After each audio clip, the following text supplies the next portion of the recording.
Hey there, I'm Liza, and I'm here to share a story about breaking free from old patterns and escaping the grip of a toxic relationship with my ex husband, Jackson. This journey has been a roller coaster of ups and downs, but it ultimately led to self discovery. I'm sharing my story for all the women, and even men, dealing with similar situations, hoping to inspire them to take a stand against what is wrong. Let me begin by telling you about Jackson, the man I once thought was my everything. We met in college, and he had that classic bad boy vibe that made me starry eyed.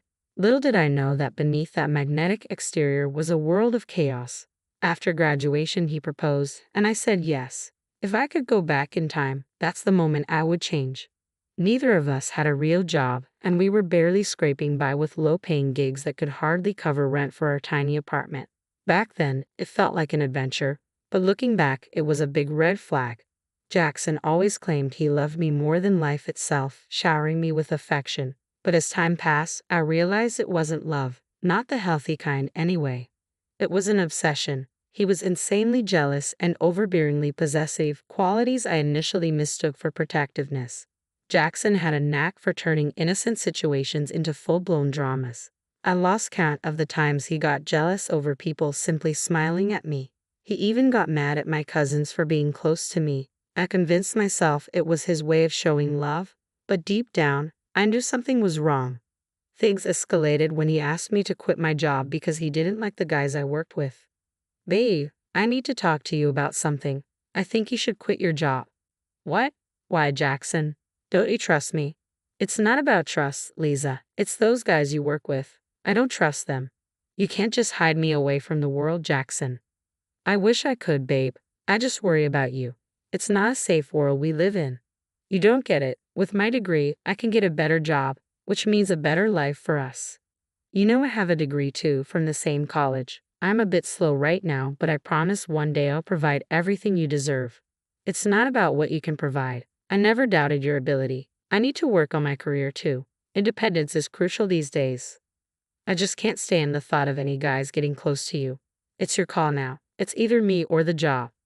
I would choose you in a heartbeat."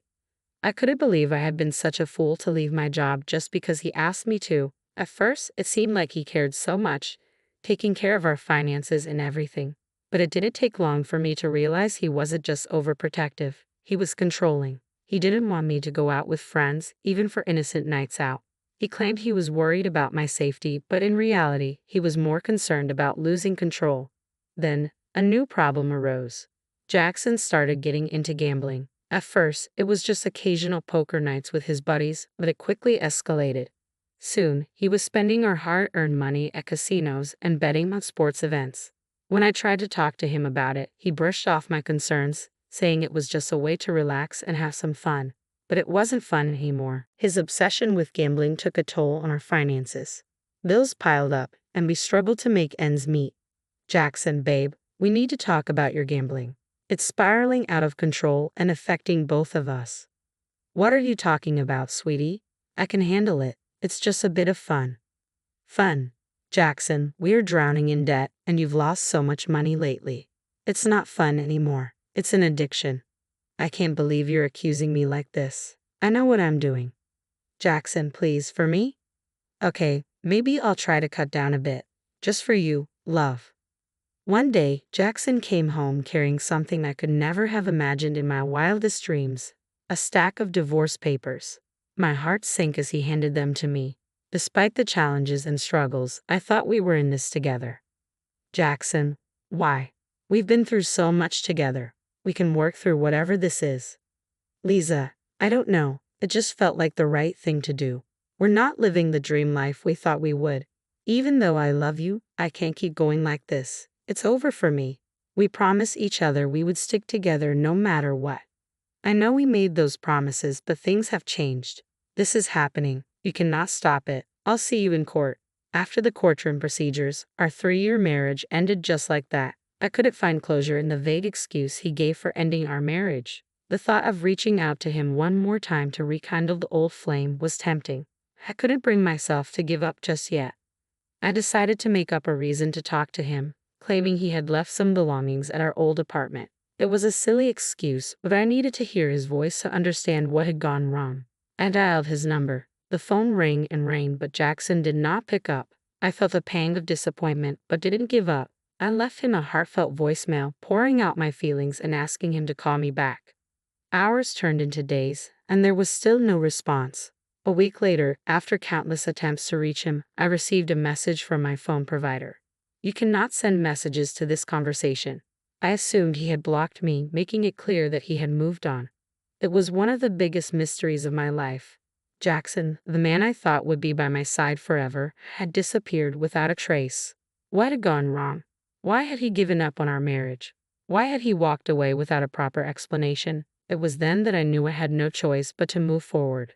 With my parents' financial support, I picked up the pieces of my life and started on a journey to rebuild myself. It wasn't a walk in the park, but I was determined to bounce back. I realized that to boost my career prospects, I needed to upgrade my skills.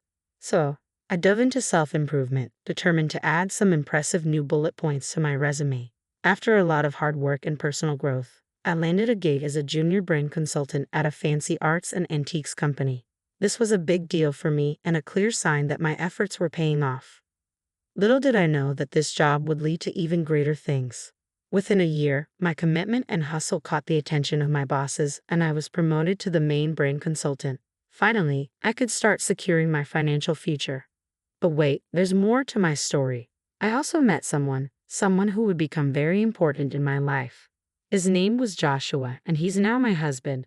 Our paths crossed at the grocery store when he bumped into me. Hey, I've seen you somewhere. Are you Jackson's wife? Yeah, that's me, his ex-wife. I remember now. I once did some business with Jackson, and he got ridiculously hammered. You had to swoop in and save the day. Ah, that infamous night. It's a hilarious yet dark tale for sure. So, what happened between the two of you, if you don't mind me asking? I don't know myself. It's a long story. Well, can I have your number, and we can talk about it over coffee if you want? Sure, why not? Great, looking forward to hearing that story. After that casual coffee date with Joshua, we talked about the infamous night when Jackson was, well, Jackson. As I started sharing my side of the story, Joshua really listened. He wasn't just hearing me, he was genuinely listening. It felt liberating to have someone care enough to understand what I had been through. Joshua helped me see that Jackson was a textbook narcissist and that I had been stuck in a toxic and abusive situation for far too long. It was eye-opening. We kept meeting up, sometimes for a bite or just to hang out. Joshua treated me with respect, something I had almost forgotten. He patiently let me heal and grow, never pushing me to talk, but always being there when I needed to vent. Gradually, I started falling for him, not just because he had been a great listener when I needed to talk about my Jackson drama, but also because he was an amazing person, funny, kind, and down to earth. We had this connection that felt like it was meant to be.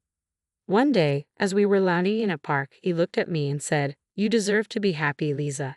You deserve someone who loves you for who you are." That's when it hit me. He was talking about himself too. After 2 blissful years of dating, Joshua finally got down on one knee and asked me to marry him. You can imagine how over the moon happy I was. My parents were thrilled too, and it felt like the fresh start I had been waiting for. A man with stability, a fantastic personality, and a heart full of love.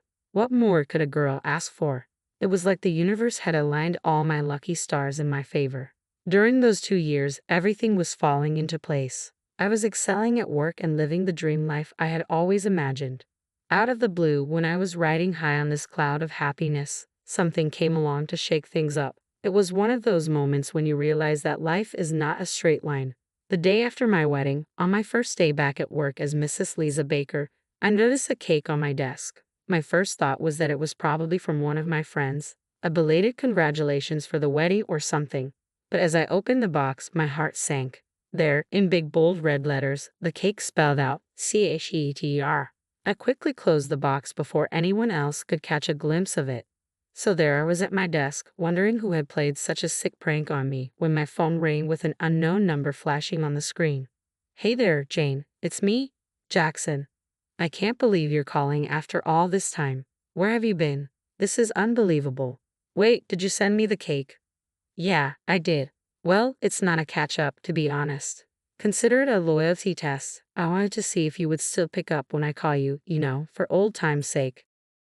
A loyalty test, I thought you would still be mine. And you just moved on. I was right after all. Look at you. I knew I couldn't trust you. You belong to the streets. Jackson, are you hearing yourself? You're the one who divorced me without any reason. And now you're calling me names when I moved on. Oh, I heard about your little wedding that happened yesterday, Liza. I hope I'm not disturbing you on your honeymoon. How on earth did you know? News travels fast, especially when your ex-wife is hooked up to your old business acquaintances. That doesn't give you the right to call me and complain. You made your decision, and I made mine. Liza, you've always been a bit helpless, haven't you? Huh, I bet you couldn't pay your own bills. That's why you clung to that poor Joshua. I must say he has grown a pair too. Can't we just move past this? Just check your messages. I just sent you a picture. I couldn't believe it. Jackson had sent me a picture of his laptop screen displaying his bank account balance, showing a total of $300,000. Where did all this money come from? Gambling, among other things. Turns out you were the one holding me back all along. You didn't stay loyal, did you? Remarried an old friend, eh? You always were a bit of a loser, and you weren't doing so well financially. I assume that's why you married Joshua, right? Some things never change. You will always be the same, Liza, forever struggling and needing help. Well, have fun staying poor. You know what, Jackson? I don't need this. Don't you ever try to contact me again. You are just history to me now. Bye. Be careful choosing your words, Liza. I slammed the phone down on Jackson. What was he even going on about? A loyalty test? It felt like he had been treating my life as some sort of joke for the past 3 years. It was becoming increasingly clear that he had always been a narcissist, but it had taken me this long to see it. Strangely, I didn't mention the encounter with Jackson to Joshua. We had just celebrated our wedding day, and I didn't want to spoil our happiness. After that creepy Jackson encounter, I started feeling unsafe, as if he might want to harm me. But I kept it to myself and eventually pushed it aside, hoping it would fade away. Then 6 months later, something totally nuts happened. One quiet Sunday night, Joshua and I were chilling at home, watching a movie. Suddenly, the doorbell rang, and I answered it cautiously. Guess who it was? A Slosh Jackson, smelling like a brewery. I was shocked and scared. Why was he here, and what was he up to? Joshua stepped in, all protective, but we were both baffled and uneasy. I need to talk to Jane. Jackson, you're drunk. Go away. We do not want you here. Not now, not ever. Please just let me. Jackson, please just go, buddy. She's not your wife anymore.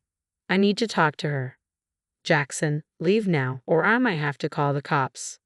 I admit that a part of me was worried about Jackson. His life had taken a nosedive, and it did stir up a tad bit of concern. But let's be real, it was not my problem anymore.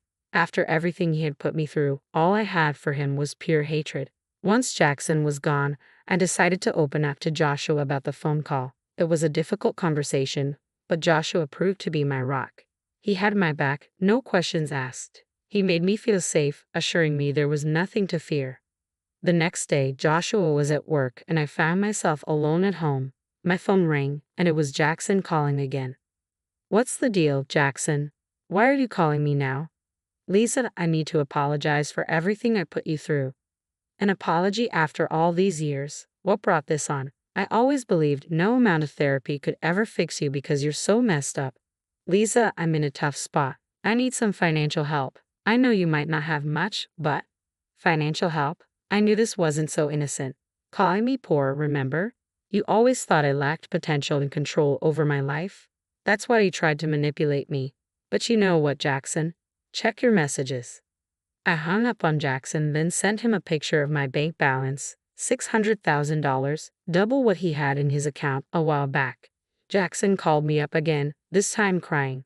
Liza, darling, I'm genuinely sorry for mistreating you and trying to control you. Where did you get all this money from? Stop crying in front of me, it's pathetic. Where I got my money is simple. I earned it. I'm a brand consultant now. Oh my God, Liza, can you please help me? I've lost everything to gambling. I can't afford a place to stay. I beg you, honey, this could be a game changer for me. Funny how the tables turn, isn't it?